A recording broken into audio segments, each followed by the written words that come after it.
Yet, it is also a very emotional visit that my brother and I are making to Wayanad.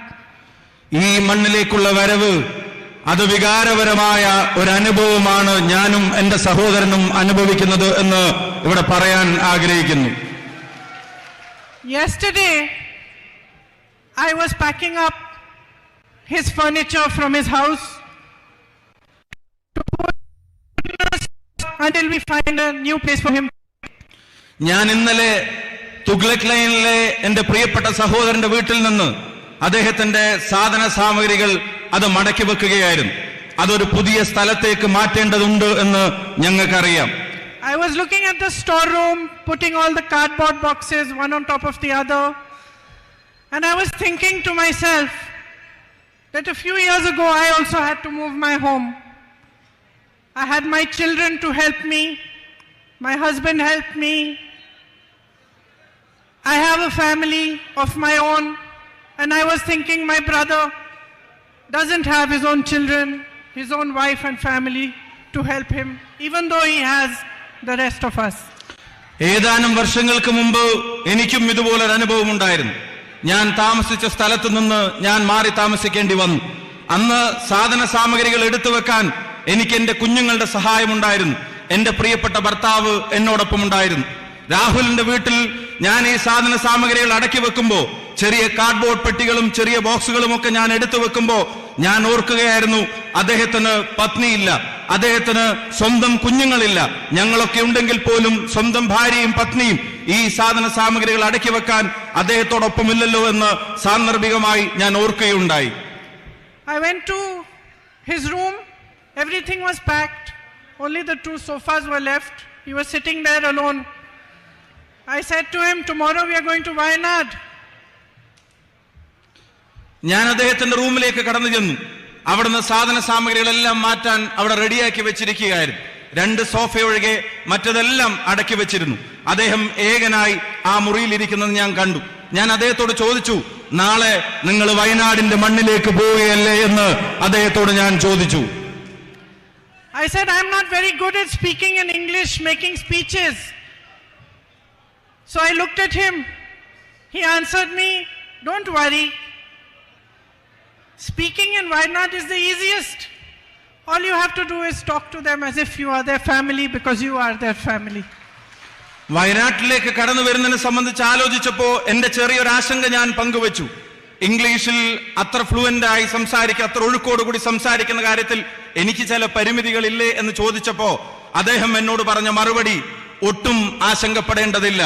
നിങ്ങൾക്ക് ഏറ്റവും ലളിതമായി സംസാരിക്കാൻ കഴിയാവുന്ന ജനത ആരോടെന്ന പോലെ എന്ന് വെച്ചാൽ നിങ്ങൾ നിങ്ങളുടെ കുടുംബത്തോട് സംസാരിക്കുന്നത് പോലെ വയനാടിനോട് സംസാരിക്കാമെന്ന് അദ്ദേഹം എന്നോട് മറുപടി പറയുകയുണ്ടായി. So here I am today talking to my family, my brothers and sisters, my brother's family. അതുകൊണ്ട് തന്നെ ഞാൻ ഇന്ന് വയനാടിന്റെ മണ്ണിലുണ്ട്. എന്റെ സഹോദരിമാരോട് സംസാരിക്കാൻ, എന്റെ സഹോദരന്മാരോട് സംസാരിക്കാൻ, എന്റെ സഹോദരന്റെ കുടുംബത്തോട് സംസാരിക്കാനാണ് ഞാൻ ഇന്ന് വയനാടിന്റെ മണ്ണിലേക്ക് കടന്നു വന്നിട്ടുള്ളത്. I don't know if you remember, but one of the first times I came here during the 2019 election, I gave a speech in which I told you a lot of things about my brother which I thought people did not know. നിങ്ങളുടെ ചിന്താശലകങ്ങളിലുണ്ടോ എന്ന് എനിക്ക് അറിഞ്ഞുകൂടാ. ഞാൻ ആദ്യമായി ഈ മണ്ണിലേക്ക് കടന്നു വന്നത് 2019 എന്റെ സഹോദരന്റെ തെരഞ്ഞെടുപ്പുമായി ബന്ധപ്പെട്ട് നിങ്ങളെ കാണാൻ വന്നപ്പോ നിങ്ങളോട് സംസാരിച്ച പല കാര്യങ്ങളും അത് നിങ്ങളുടെ ഓർമ്മയിലുണ്ടാകുമോ എന്ന് എനിക്ക് നിശ്ചയമില്ല. I wanted you to know him. I wanted you to know this man who was asking for your votes, who was asking you to allow him to serve you.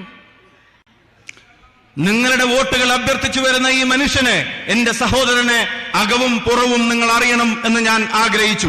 നിങ്ങളുടെ വോട്ടുകൾ തേടി വരുന്ന മനുഷ്യൻ, ആ മനുഷ്യന്റെ ഉള്ള് അതെന്താണെന്ന് നിങ്ങൾ തിരിച്ചറിയണമെന്ന് അന്ന് ഞങ്ങൾ ആഗ്രഹിച്ചിരുന്നു. But today, almost 4 years later, I know that you know Rahul. ഇന്ന് 4 വർഷത്തിനിപ്പുറം തിരിഞ്ഞു നോക്കുമ്പോ എനിക്ക് ബോധ്യമുണ്ട്, എനിക്ക് വിശ്വാസമുണ്ട്, ഞാൻ മനസ്സിലാക്കുന്നു മറ്റാരേക്കാൾ നന്നായി നിങ്ങൾക്ക് രാഹുൽ ഗാന്ധിയെ അറിയാം എന്നുള്ളത് വയനാടിന്റെ മണ്ണിൽ നിൽക്കുമ്പോൾ എന്റെ ആത്മവിശ്വാസമാണ്. You know that he is an honest man, unafraid to speak the truth. നിങ്ങൾക്കറിയാം രാഹുൽ ഗാന്ധി സത്യസന്ധനായ ഒരു മനുഷ്യനാണ്. സത്യം ആരുടെ മുഖത്ത് നോക്കി വിളിച്ചു പറയാനും ഒരു ലേശം പോലും ഭയമില്ലാത്ത ധീരനായ ഒരു മനുഷ്യനാണ് പ്രിയപ്പെട്ട Rahul. You know that he is a brave man, undaunted by the power of those who want to silence him. നിശബ്ദനാക്കാൻ ശ്രമിക്കുന്നവരുടെ ശക്തി ഏതാണെങ്കിലും ഏത് ഭരണകൂടത്തിന്റെ ഏത് ശക്തിയുടെ മുമ്പിലും ധീരതയോടെ സത്യത്തിനു വേണ്ടി നിലകൊള്ളാൻ കഴിയുന്ന സ്ഥൈര്യമുള്ള മനുഷ്യനാണ് പ്രിയപ്പെട്ട രാഹുൽ എന്നുള്ളത് നിങ്ങൾക്ക് ബോധ്യപ്പെട്ട് കഴിഞ്ഞിരിക്കുന്നു. You know that he is a compassionate man, always ready to hear about your life, your struggles, and to lend you a helping hand. ജീവിതത്തിന്റെ രണ്ടറ്റം കൂട്ടിമുട്ടിക്കാൻ ശ്രമിക്കുന്ന ജനതയുടെ പരിവേദനങ്ങൾ, അവരുടെ സങ്കടങ്ങൾ, അവരുടെ വിഷമങ്ങൾ അത് സഹാനുഭൂതിയോടെ കേൾക്കാൻ, നിങ്ങൾക്ക് ചെവി തരാൻ, നിങ്ങൾ ഒരാളാവാൻ എപ്പോഴും മനസ്സുള്ളൊരു നേതാവാണ് പ്രിയങ്കരനായ Rahul Gandhi. You know that he has worked hard for you. He has raised your issues, tried to resolve your problems. He has stood by you through your difficult times, and you have stood by him through his. നിങ്ങളുടെ പ്രയാസങ്ങളിൽ അദ്ദേഹം താങ്ങായി നിങ്ങളോടൊപ്പം ഉണ്ടായിരുന്നു. നിങ്ങളുടെ കഷ്ടപ്പാടുകളിൽ അദ്ദേഹം തണലായി നിങ്ങളോടൊപ്പം ഉണ്ടായിരുന്നു. ഈ നാട് നൽകിയ വോട്ടിന്റെ പേരിൽ പ്രകൃതി ദുരന്തം ഉൾപ്പെടെ വന്നിറങ്ങിയപ്പോ അതിന് നിങ്ങളോടൊപ്പം ഒരു ജനതയോടൊപ്പം നിൽക്കാൻ ആർജവത്തോടെ നിന്നൊരു ജനപ്രതിനിധിയാണ് നിങ്ങളെന്ന് അദ്ദേഹമെന്ന് ഞങ്ങൾക്ക് നല്ല ബോധ്യമുണ്ട്. അതേസമയം തന്നെ അദ്ദേഹത്തിന്റെ മുമ്പിൽ പ്രതിസന്ധികൾ തീർക്കാൻ ഭരണകൂടം ശ്രമിക്കുമ്പോഴും നിങ്ങൾ അദ്ദേഹത്തോടൊപ്പം പാറ പോലെ ഉറച്ചു നിൽക്കുന്നു എന്നുള്ളതാണ് ഈ ജനതയുടെ പ്രത്യേകത എന്നും ഞങ്ങൾ തിരിച്ചറിയുന്നു. You elected him, and now a court in Gujarat has passed a judgment after which government from parliament as your MP. ഒരു കോടതി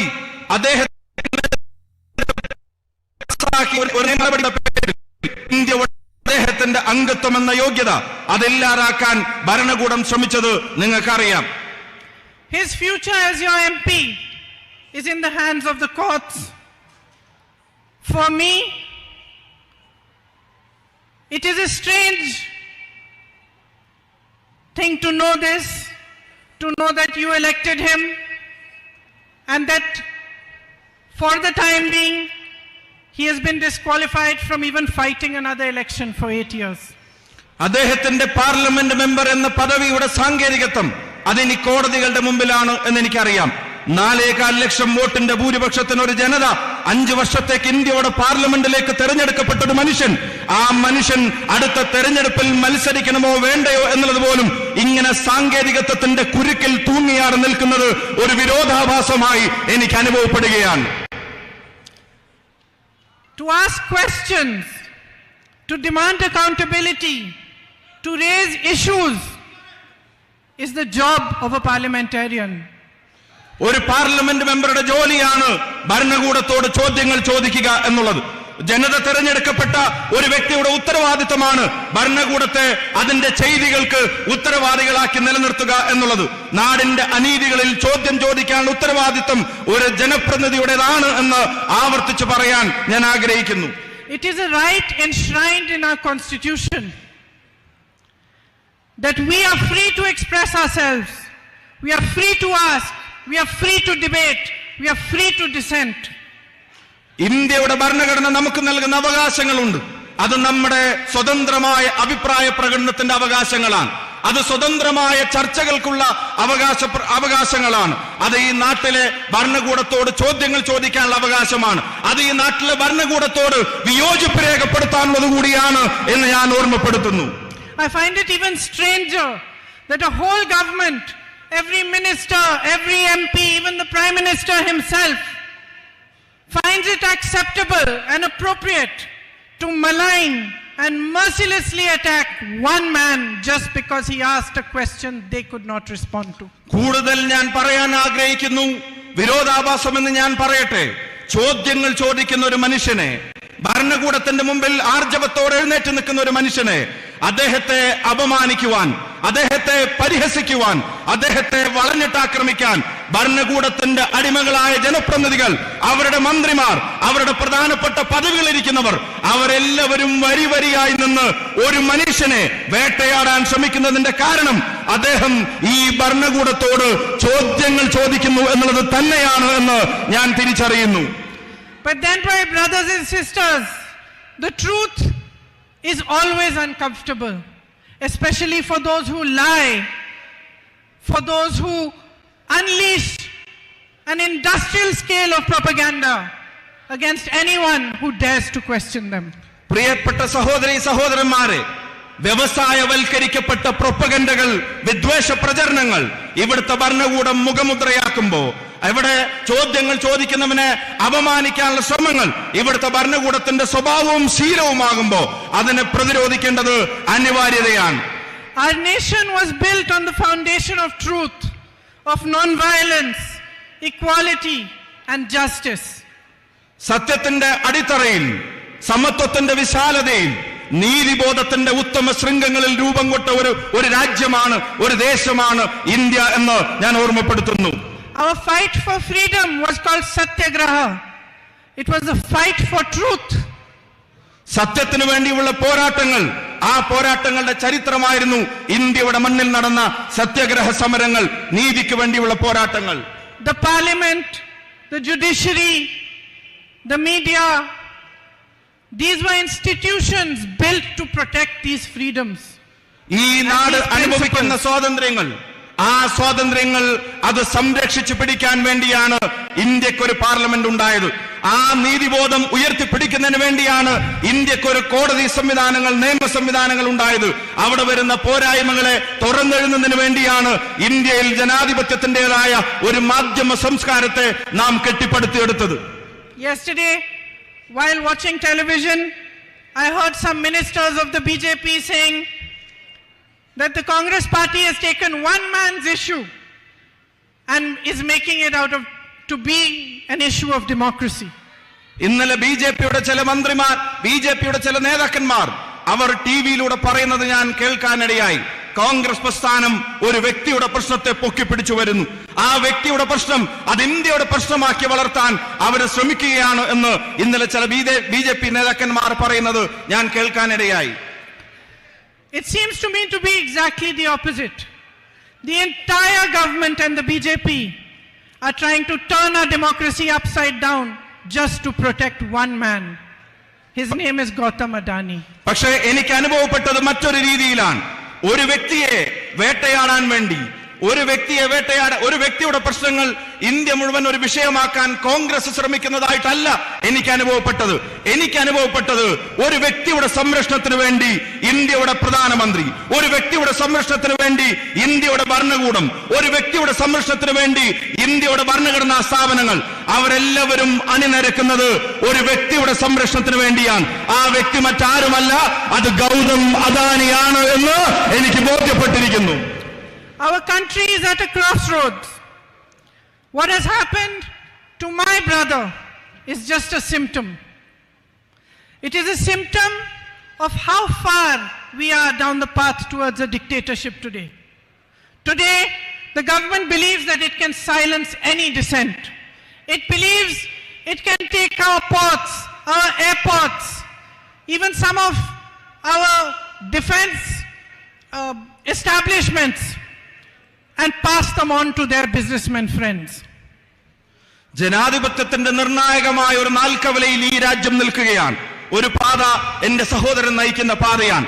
മറ്റൊരു പാതയിൽ നിങ്ങൾ കാണുന്നുണ്ട് ഈ രാജ്യത്തിന്റെ സ്വത്ത് സമ്പത്തുകൾ മുഴുവൻ, ഈ രാജ്യത്തിന്റെ അഭിമാന സ്തംഭങ്ങൾ മുഴുവൻ ഒരു വ്യക്തിക്ക് തീരെഴുതി കൊടുക്കുന്നത് നിങ്ങൾ കാണുന്നുണ്ട്. ആ പാതയിൽ ഇന്ത്യയുടെ തുറമുഖങ്ങൾ സ്വകാര്യ വ്യക്തികൾക്ക് കൈമാറുന്നു. ആ പാതയിൽ ഇന്ത്യയുടെ എയർപോർട്ടുകൾ അത് സ്വകാര്യ വ്യക്തികളുടേതായി മാറുന്നു. ആ പാതയിൽ എന്തിനധികം പറയുന്നു, പ്രതിരോധ രംഗത്ത് ഇന്ത്യയുടെ അഭിവാജ്യമായ അഭിമാന സ്തംഭങ്ങൾ പോലും വിൽപ്പനക്ക് വെച്ചിരിക്കുന്ന പാതയാണ് മറ്റൊരു പാതയായി നമ്മൾ കാണുന്നത്. The whole government defends a man whom they have enabled to make thousands of crores a day, but they don't defend farmers who make only 27 rupees a day. ഈ നാട്ടിൽ ഞാൻ നേരത്തെ സൂചിപ്പിച്ച ഈ ജനാധിപത്യത്തിന്റെ നാൽക്കവലയിൽ ഈ നാട് ചെന്ന് നിൽക്കുമ്പോ അത് മുഴുവൻ ഒരു സത്യത്തെ നിശബ്ദമാക്കാനുള്ള ശ്രമങ്ങൾ നടക്കുന്നു. സത്യം പറയുന്നവനെ നിരായുധനാക്കാനുള്ള ശ്രമം നടക്കുന്നു. എന്നിട്ടോ ഭരണകൂടം സംരക്ഷിക്കാൻ ശ്രമിക്കുന്നത് ആയിരക്കണക്കിന് കോടി രൂപയുടെ, ലക്ഷക്കണക്കിന് കോടി രൂപയുടെ ആസ്തിയുള്ളവന്റെ പുറകിൽ ഭരണകൂടം അവരോച്ചാനിച്ച് നിൽക്കുമ്പോ ഇന്നാട്ടിൽ ഒരു ദിവസം കേവലം 27 രൂപ മാത്രം വരുമാനം വെച്ച് ഒരു ദേശീയ ശരാശരിയിൽ ഒരു കർഷകൻ ജീവിക്കുമ്പോ ആ കർഷകന്റെ താല്പര്യത്തെ സംരക്ഷിക്കാൻ ഒരു ഭരണകൂടത്തെയും നമ്മൾ കാണുന്നില്ല എന്നുള്ളതാണ് ഏറ്റവും ഖേദകരമായ സാഹചര്യം. Our soldiers stand at the borders ready to sacrifice their lives while Mr. Adani subcontracts to Chinese businesses. ഈ നാടിന്റെ അതിർത്തി കാക്കുന്നവൻ, ഈ നാടിന്റെ അതിരുകളിൽ രാജ്യത്തിന്റെ സുരക്ഷയ്ക്ക് വേണ്ടി പോരാടുന്നവൻ, അവന്റെ ജീവൻ ത്യജിക്കാൻ ചൈനയുടെ അതിർത്തികളിൽ പോരാടാൻ തയ്യാറായി നിൽക്കുമ്പോ അവിടെ ചൈനയ്ക്കും അദാനിക്കും വേണ്ടി ഈ ഗവൺമെന്റ് ഒത്താശ ചെയ്തു കൊടുക്കുന്ന കാഴ്ചകൾ നമ്മൾ കണ്ടു നിൽക്കേണ്ടി വരികയാണ്. Our Prime Minister feels responsible to defend Mr. Adani, but he feels no responsibility towards the people of India. അദാനിയെ സംരക്ഷിക്കാൻ, അദാനിയുടെ ഉത്തരവാദിത്തങ്ങൾ നിറവേറ്റാൻ ഇന്ത്യയുടെ പ്രധാനമന്ത്രിക്ക് സമയമുണ്ട്, താല്പര്യമുണ്ട്. പക്ഷേ ഈ രാജ്യത്തെ ജനതയുടെയും അതിന്റെ കാവൽ ഭടന്മാരുടെയും രാജ്യത്തിന്റെ പട്ടാളക്കാരുടെയും ഉത്തരവാദിത്തങ്ങൾ നിറവേറ്റാൻ പ്രധാനമന്ത്രിക്ക് താല്പര്യവും സമയവുമില്ല. This government believes that it owns India, but India belongs to you, my brothers and sisters. ഈ സർക്കാരും അതിന്റെ അധികാരത്തിൽ ഇരിക്കുന്നവരും കരുതുന്നത് ഇന്ത്യ അവരുടെ തറവാട്ട് സ്വത്താണ് എന്നുള്ളതാണ്. പക്ഷേ ഇന്ത്യ നിങ്ങളുടേതാണ്, ഈ സഹോദരന്മാരുടേതാണ് എന്ന് ഞാൻ ആവർത്തിച്ച് പറയാൻ ആഗ്രഹിക്കുന്നു. Standing here today, I ask you, each one of you and all those watching, put India first now. എന്റെ മുന്നിലിരിക്കുന്ന മുഴുവൻ സഹോദരന്മാരോട്, ഞങ്ങളെ കേൾക്കുന്നവരോട്, ഞങ്ങളെ കാണുന്നവരോട് വിനീതമായി ഞാൻ അഭ്യർത്ഥിക്കുന്നു, എല്ലാ വ്യക്തി താല്പര്യങ്ങൾക്കും അപ്പുറത്ത്, എല്ലാ സ്വകാര്യ താല്പര്യങ്ങൾക്കും അപ്പുറത്ത് ഇന്ത്യയുടെ താല്പര്യം ഒന്നാമതാവാനുള്ള തീരുമാനം നമ്മൾ എടുക്കേണ്ട സമയം അതിക്രമിച്ചു കഴിഞ്ഞിരിക്കുന്നു. When the institutions are failing to be checks and balances for the government, it is our job, the people of India's job, to become the check and balance for this government.